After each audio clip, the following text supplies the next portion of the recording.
आदाब नाजरीन, मिली डाइजेस्ट में आपका इस्तकबाल है। मैं आपका मेज़बान सैयद मुइन। दोस्तों, उत्तर प्रदेश के मुरादाबाद से एक इंतहाई दिल नहलाने वाली खबर सामने आई है। एक 19 साल के मुस्लिम लड़के को कॉलेज के बाहर निशाना बनाया गया और उसे आग लगाने की कोशिश की गई। ये वाकया क्यों पेश आया और अब तक पुलिस ने क्या एक्शन लिया है, आज की वीडियो में हम इस पर बात करेंगे।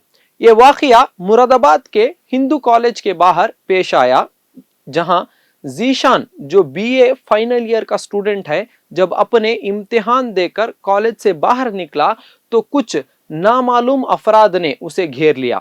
बताया जा रहा है कि उन लोगों ने जीशान पर कोई जलशील मदा यानी फ्लेमेबल सब्सटेंस फेंका और आग लगा दी।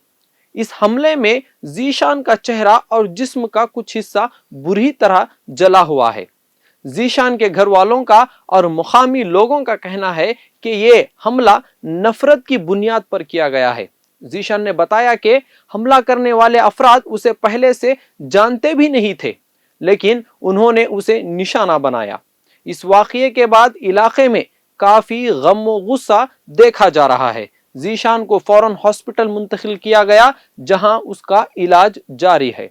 पुलिस ने इस मामले में एफआईआर दर्ज कर ली है और सीसीटीवी इन्वेस्टिगेशन फुटेज निकाली गई है, और ताकि इस हमला आवरों की पहचान हो सके। हालांकि पुलिस का कहना है कि वो हर पहलू की जांच कर रहे हैं कि आया या कोई पुरानी दुश्मनी थी या फिर ये वाकई कोई नफरत अंगेज हमला था। अभी तक किसी की गिरफ्तारी की खबर सामने नहीं आई है। तो दोस्तों, तालीमी इदारों के बाहर ऐसे वाकयात का होना बहुत ही फिक्रमंद बात है। आपका इस बारे में क्या ख्याल है? क्या हमारे स्टूडेंट्स आज महफूज हैं? कमेंट सेक्शन में अपनी राय जरूर दें और इस वीडियो को शेयर करें ताकि इंसाफ की आवाज बुलंद हो सके। जुड़े रहिए मिली डिश के साथ, बोल हमारे, आवाज आपकी।